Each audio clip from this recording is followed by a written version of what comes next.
Bascule ce matin, 6 minutes avec François Berchi, président du MCG, concernant l'invalidation de l'initiative sur les frontaliers. Béatrice. Bonjour François Berchi.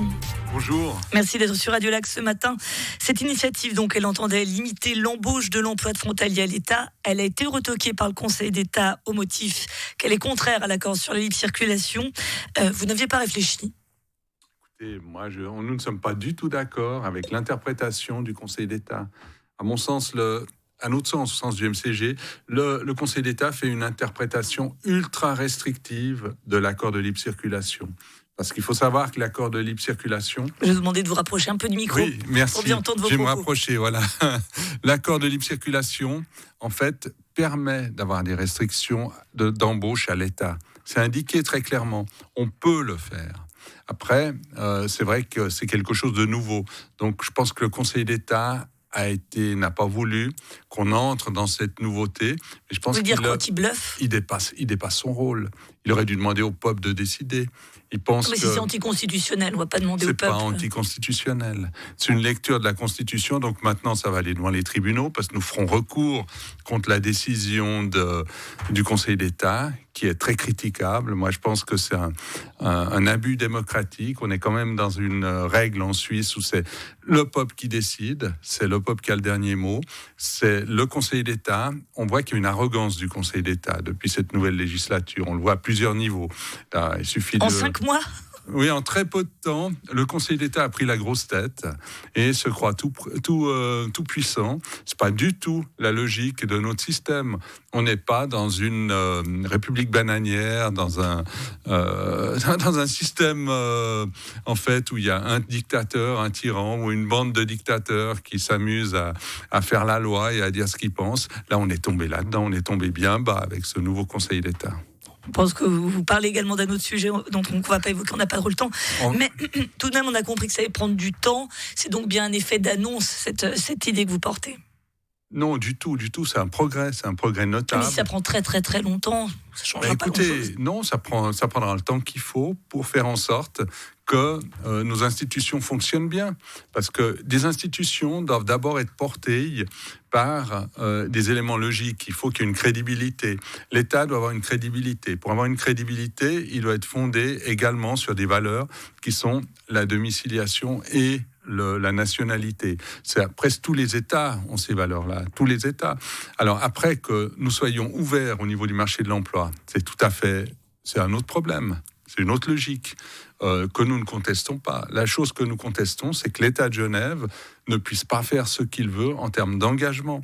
Ça, c'est une lecture qui est complètement fausse de ce que sont ces accords de libre circulation.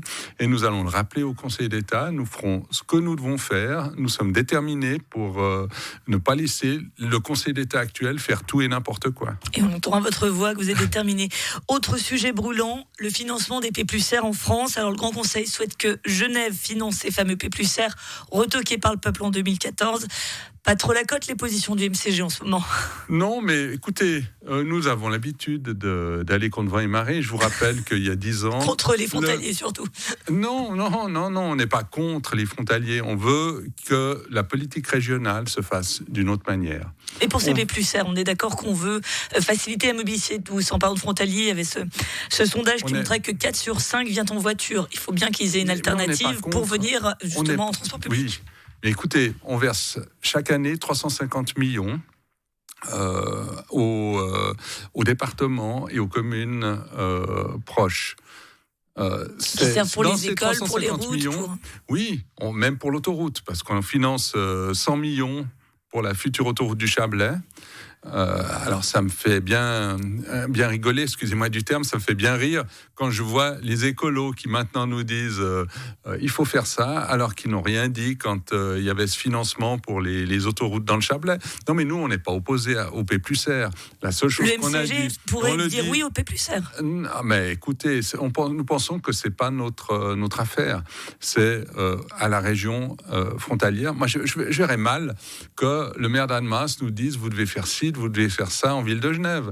Moi, je vois pas pourquoi nous, Genevois, nous devrons dire vous faites ce genre de choses ou autre. Chacun doit faire ce qu'il doit faire. Il y a les budgets qui sont là pour le faire. C'est pas à nous à voter des budgets supplémentaires.